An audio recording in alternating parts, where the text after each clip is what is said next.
African continent keeps talking about the need for them to be independent.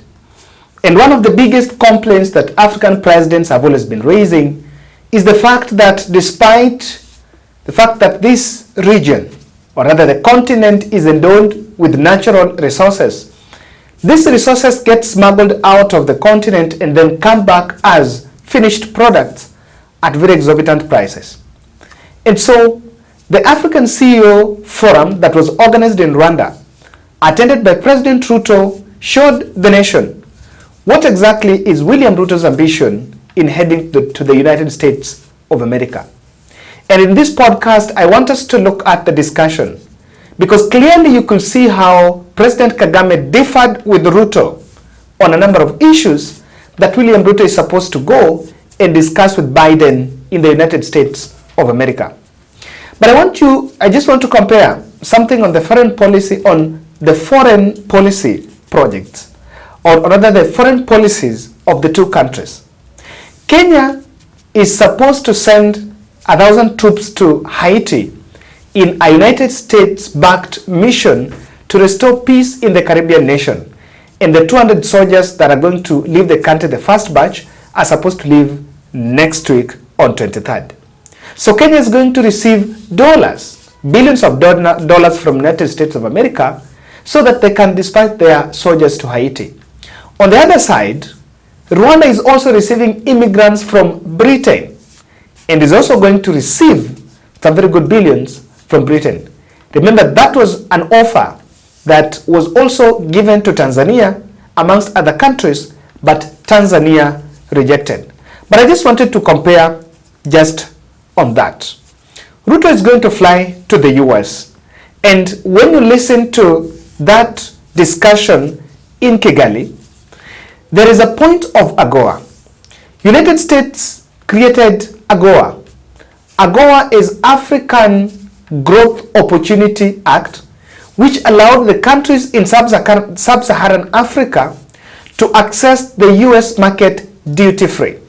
And so those who came up with that more than 10 years ago, the ambition was to create a market for the African products, and by that, boosting the market.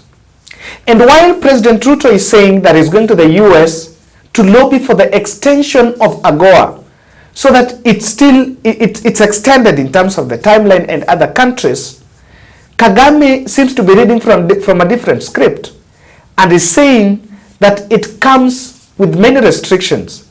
And when Rwanda declined it, they were struck off AGOA. Maybe it's interesting you hear to that part.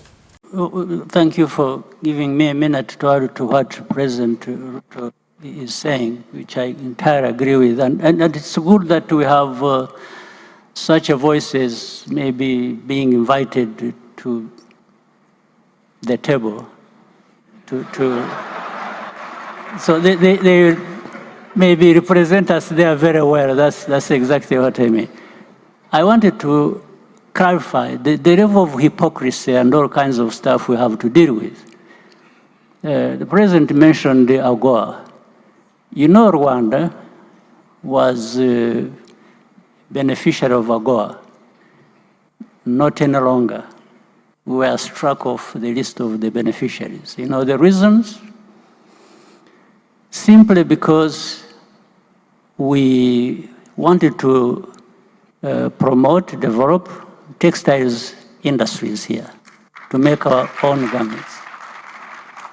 And by doing that and encouraging the industries to develop, we said we do not want to have second-hand clothes being dumped here in thousands of tons.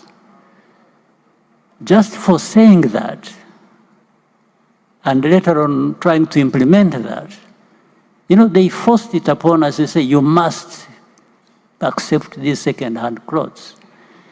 And we told them no. So they say, okay, we will strike you off AGOA, which they did. We've never been returned on the list. but we never accepted second-hand clothes. And let me tell you, if anyone's been to these second-hand markets, you'll understand why Africa has become a dumping ground for second-hand clothing, I don't even want to call them second-hand cars because they're not even worth being second-hand, and that affects us so badly. President Nyusi, I want you to jump in here. We will be having conversation about the Africa Growth and Opportunities Act, the AGOA, that gives us duty-free, quota-free access to the American market with our goods. That is one of the conversations I'm going to have with the Congress for the extension of AGOA so that we can leverage on that agreement to be able to create jobs in our continent, add value to our products, and have access to the American market. Among the conversations we're going to have is about peace, security, and stability. We have seen the US, we have seen Europe spend billions in Gaza, billions in Ukraine. Have you seen billions in Africa? No, I have not. So this is the conversation we want to have.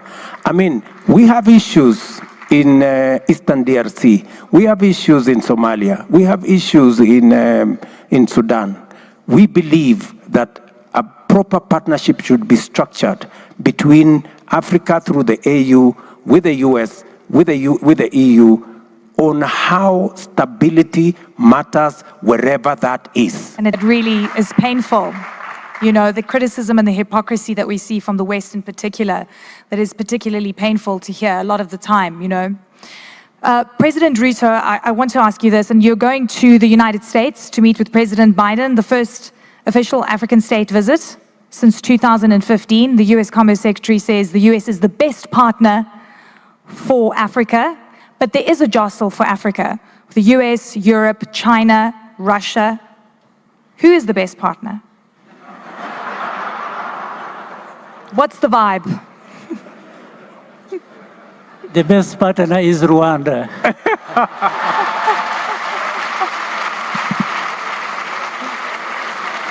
No. Ruto is Africa. It's not Rwanda only, it's Africa. Okay, even better. I don't think I have to answer that question. It's been answered. Both by President Outside Kagame. of African borders, who's the best partner? So, in the context of what we have said here. And so, do you know that some countries that have been struck off AGOA include now Rwanda, Congo, which is Central Republic of Africa, and Niger, Gabon, amongst other countries, and all those other countries that have had coup d'etats. So much as William Ruto is praising AGOA, because in part of her meetings in US, he's going to meet the Black Congress caucus. I'm told they're not supposed to be called black. There is another name to be called. Someone will tell me here. Nowadays I look at the comment section, so you will always school me and I happen to understand. So Kagame seems to be reading a different script. And just apart from that, the presidential pitch, President Ruto also made a pitch on fair financial system at the center of his engagement with Biden. And this is also receiving condemnation when the person that, when the MC of that forum was actually, the moderator of the forum rather, was actually asking Ruto a question. So all this you're negotiating with the United States of America. What is their fate if Donald Trump retakes power from Biden? And I bet you it is one of the most difficult questions for William Ruto to answer, even in this country. The best partner for us is the one that accepts to have a deal that is a win-win. We must continuously, in whatever engagement, we must keep our interests at the center of our focus. But that hasn't been the case. We win-lose. We sign up assets and commodities as collateral a lot of the time. And when is that going to change? If we sign a bad deal, we must not finger point. It is up to us to make sure that we don't sign bad deals for our people. You know, and I agree with President Kagame, this mentality of victimhood, that you make a mistake and then you want to blame somebody else. It's not right. I mean, we must say no if the answer is no. And we must be firm to say this cannot continue. In fact, that is the conversation we are currently having. We are telling our friends, our development partners, the architecture that exists, the financial architecture that exists is faulty. It is unfair. It is not right. It must be changed. When we started that conversation, it looked weird. Today, they have come to the table accepting what they did not believe in the past. Today, they agree with us that the current international financial architecture is faulty, it is unfair, it must be fixed. It is one of the conversations I'll be having with President Biden. Because the US has a lot of say on the current international financial architecture. You're not going to like this question. What if President Trump becomes president again? He eroded the relationship with Africa. We will have a conversation with President Trump. Okay. When he comes into office. If he comes into office, we are talking to the President of the United States, whoever that is. Because it's policy consequences. And we are saying, we are not making a policy for a moment. We want to have a conversation as a continent. And for your information, if you have followed my language, yes, it's about Kenya. But it's in the context of us being Africans. And it's a context of Africa. Sometimes coming to Africa, whether it is to one country or two or the whole continent, and telling them, like the famous thing, is you are either with us or you are against us. That's right. I mean, so, and telling people to line up and support what has been determined. It's not correct, and Africa should just refuse it. So what we are talking about is being able to decide, and we don't exclude working with others. We benefit from others. We benefit from the same people who dictate things to us. There's no question about it. We want that relationship that benefits us and also that benefits them. I mean, and it must translate in many things here. You see, these African countries are very, very rich countries in terms of resources. I think it was said earlier by Rico and others and Patrick when they were here. We can't keep producing things and sending rocks containing minerals and doing things, and then some people elsewhere out of the continent refine that and process that and return these things so many times costly. Why? Why can't we do, if not the whole of it, part of it? And this doesn't exclude anyone. The same people who take our raw materials can still be part of that processing and adding value to that. So what is the issue? So this is here what we are talking about. The voice we are going to have is to translate what Africa owns to its own benefit. Yes, before they sign. And how do you ensure that you don't sign bad deals? Because we sign bad deals. Right. The risk profile for Africa is deliberately exaggerated to benefit those who, anyway, dictate the way things go. Want favorable deals for themselves, basically. Absolutely. So we have to be clear about that. And this fits into some of the topics that were discussed here when we were talking about whether Africa is at the table or is on the menu. And people always tell me, you know, you have to think about your re-election. And do you? You know, Does that, and do you take that into consideration? And I keep reminding them that I was not elected to be re-elected. I was elected to transform the country. Okay, let me ask you this. You know, I remember when I speak in some fora, and people come and whisper to me, oh, you know, don't say too much because you see, you know, these people might get annoyed with you, and you know, I'm asking myself, it's not in my place to say what people want to hear or what is popular. Yeah. It is my position to say what is right. And you know, what is right is not necessarily popular. Yes. And it is the conversation. That's very it is the conversation we are having in Kenya, you know. Let me give you two examples. Yeah. When I came into office, I told the people of Kenya, our savings as a percentage of GDP is around 10-11%. Other countries are in the region of 40-50. China is at 55%. Percentage of saving.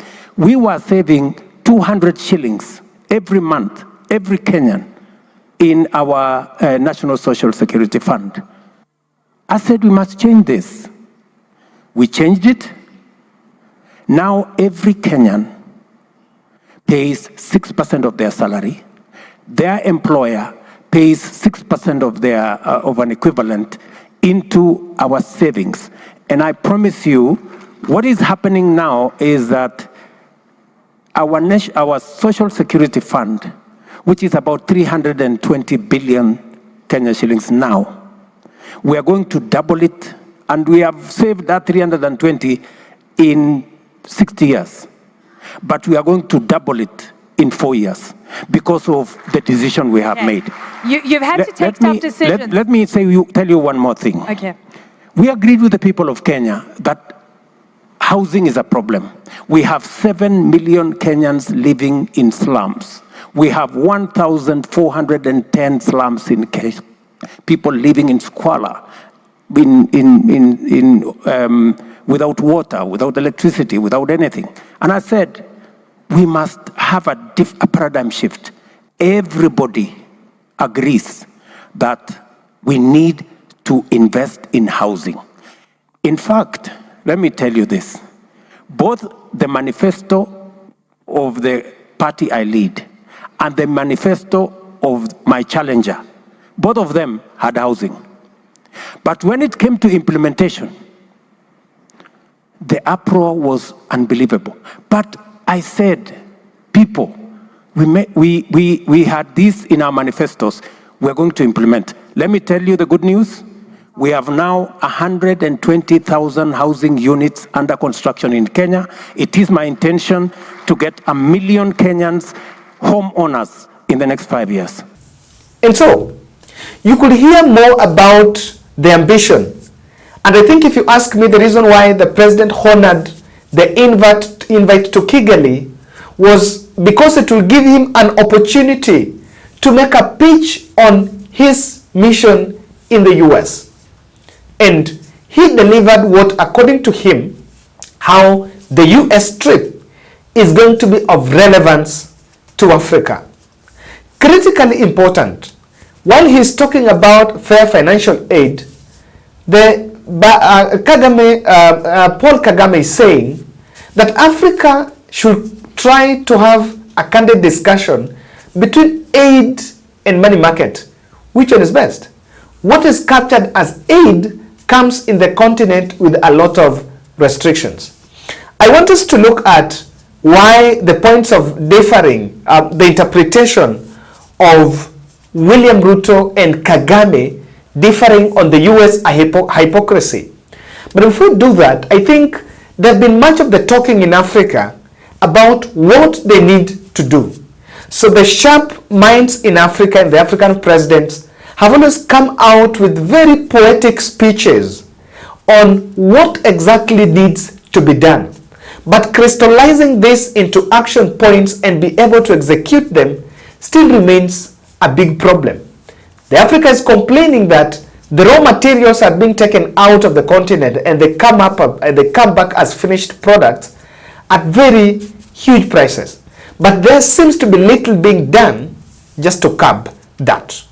Now, Ruto mission in United States of Africa, United States of America, then comes out packaged more as an African agenda, not more as a Kenyan agenda. The two issues he has spoken about, the AGOA, that extension is only not a privilege to Kenya. If the US is going to make extension, then it's going to be extended to other African countries. And from that speech he made in Kigali, William Ruto seems to be portraying an image that he's going to bargain on behalf of Africa. As to whether that is allowed, remember even here, we signed some trade deals, some free market trade deals with Uganda. So locally, we can also create market for our products locally. I have listened to, I think, Zambian president.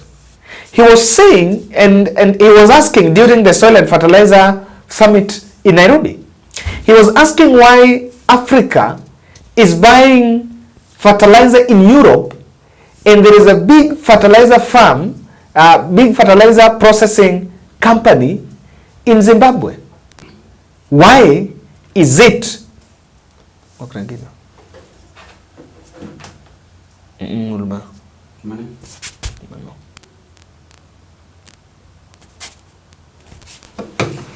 Where?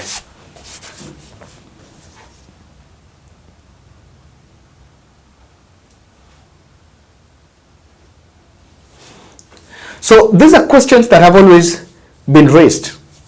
Then the other thing I'm also seeing is Kenya must re-examine the benefits of AGOA even as we engage further. There is a lesson that we need to hear from Kagame.